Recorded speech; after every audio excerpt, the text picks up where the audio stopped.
My name is Carl Holmgren, and this is a stacking storage box design that I've been working on. This is the third set that I built for our own use, and I've made some improvements on each set. So finally going to offer a set of plans.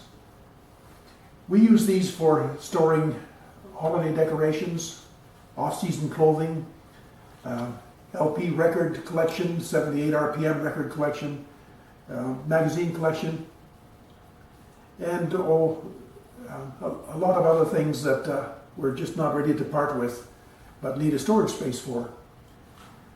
I can't help but think if you were renting a storage locker, this might be an ideal system to give quick access to stuff inside the storage box. Inside a storage locker, instead of having to dig through piles near the door to get that stuff in the back.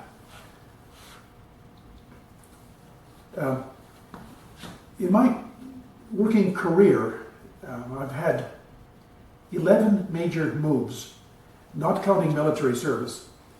And I can't help but think that if I'd had a bunch of these, I probably could have moved a lot of stuff without packing and unpacking. But first, since I started my YouTube channel about a year and a half ago, I'm now approaching a 250,000 visits to my channel and over 4,300 subscribers. And you wouldn't believe how that's exceeded my expectations. Thanks very much to every one of you who subscribed. Thanks for forwarding my information on videos to other folks. And thanks for watching. Anyway, plans sales are also going very well, considering that I've only got 2 sets of plans available. A stand for sliding miter saw and a flip-top tool stand for storing 2 tools. Now this is going to be my third set of plans, and it's what I think is a pretty good design for a set of stacking storage boxes. They stack like Lego blocks indefinitely. Main feature though is that you can access lower storage boxes without unstacking everything above it. So there's a door that gives full width and full depth access to everything inside the storage box, as well as having a hinged lid for filling the storage boxes from the top. I made a special effort to keep the boxes light and easy to handle. They weigh 13 pounds each, 6 kilograms. The inside dimensions are useful. 26.5 inches inside width, 12.5 inches deep, and 10.5 inches high. I made 2 boxes with a little extra height, 13 inches height inside. They're made out of softwood, low-cost softwood, pine, and framed 1/8 inch birch plywood. And I painted the birch plywood a chalkboard green so I could use chalk to write on here what the contents are. If you order my plans, you'll be able to download a complete cut list, a material list,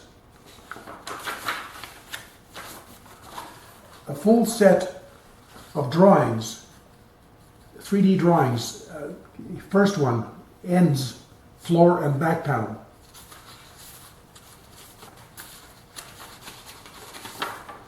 A drawing of the top and the door, the top lid and the door.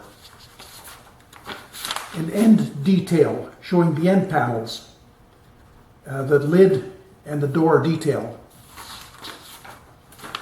Underside of the floor, where I've cut 7 grooves with a dado stack to keep the weight of the stack of the boxes down.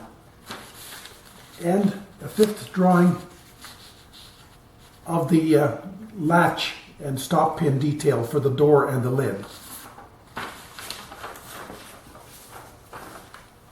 You get access to 6 pages of color photographs, 50 color photographs showing every step of the construction. And you'll have access to a 32-minute private video where I videotaped all the steps of construction, showing a lot of useful steps and hints that might be useful in other woodworking projects. Here's some sample excerpts from my 32-minute video, a private video that you'll have access to. You'll need 2 pieces of 1x8, 27¼ inches long.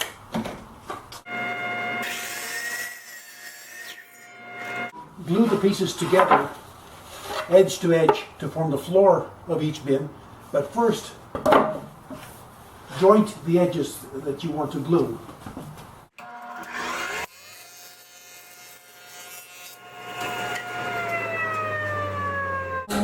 Always joint the 2 edges together and then match them together. If there's any error in the angle, the error will be repeated on both sides and it'll correct itself. Don't have a jointer? Same thing applies to a hand plane. Plane both edges of the boards to be glued at the same time.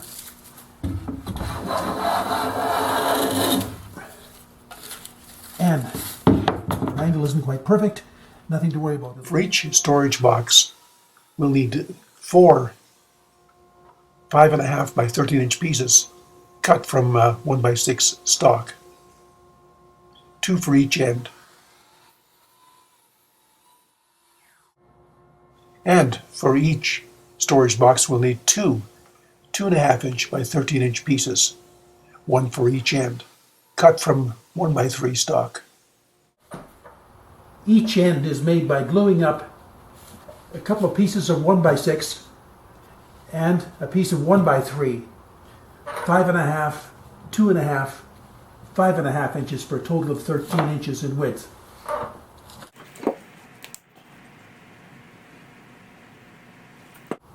To provide for stacking, I'm moving the 2.5-inch piece up 3/4 inch. 1/8 inch plywood cut the back panels. For the 13-inch high storage boxes, the back panel is 11.5 inches.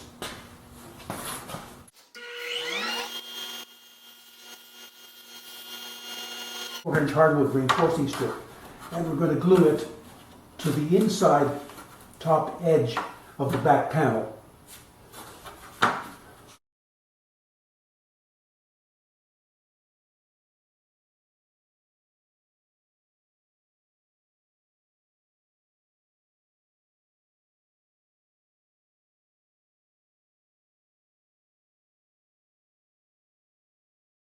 Cut a 24-inch piece off the end of a sheet of plywood, and I'm sawing off strips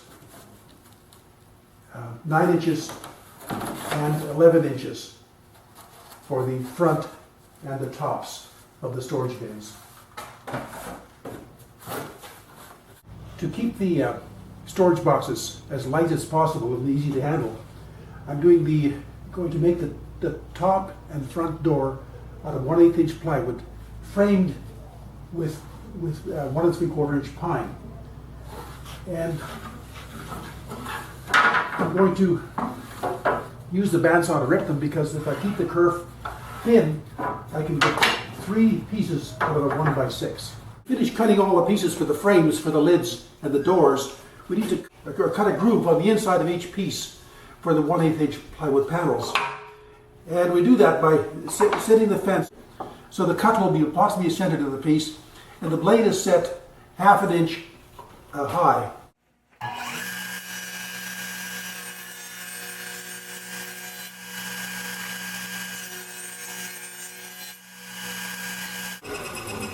So by making two cuts, one in each direction, I end up making sure that the groove for the panel is exactly centered. We need to make a tenon on each short piece. So with the dado blade partially buried under a sacrificial fence and exactly half of an inch exposed, we can cut a tenon on each end.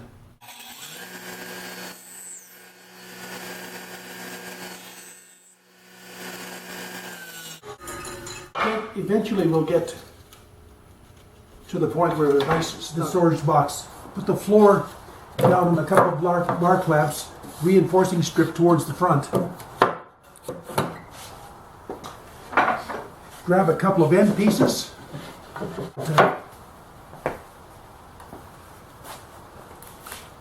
A little glue into the floor groove.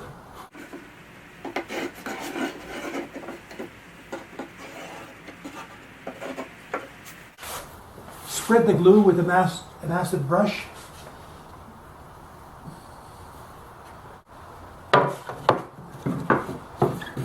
And assemble.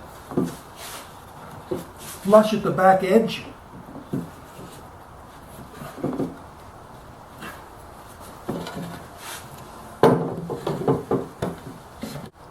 And tighten the clamps. Okay, and it's ready for the top and the front. Well, there you have it. Should be able to build it for less than $100. If you like the idea, order my plans. Click on the link below. Thank you for watching.